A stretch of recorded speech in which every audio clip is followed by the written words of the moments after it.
I'd like to think that my mind and body are in sync all the time, but that doesn't happen always.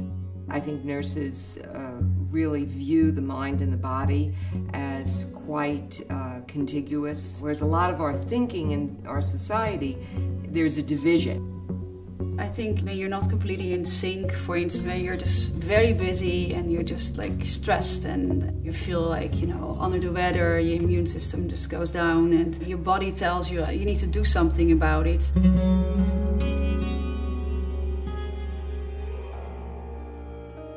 Most of us start out as healthy when we are young. But when that goes wrong, Tibetan medicine tries to bring you back in balance in your natural health. Tibetans were situated geographically close to India and China for centuries and had close cultural ties. Ayurvedic medicine from India, many elements of Chinese medicine and indigenous Tibetan practices were combined and resulted in this comprehensive medical tradition. Before the 20th century, when our biomedicine started, Tibetan medicine was the most complete, most documented scientific kind of medical practice that existed.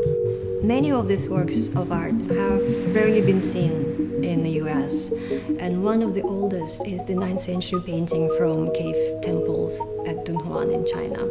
I really think that the greatest thing we're offering to our public for this exhibition is the opportunity to experience what it would be like if you saw a Tibetan doctor.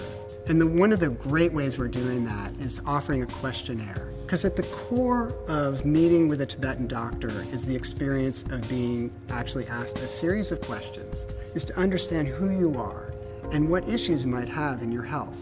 Nourishment is hugely important in Tibetan medicine, so we'll be exploring food and diet. The cafe is part of the whole experience because in Tibetan medicine, what you eat is medicine.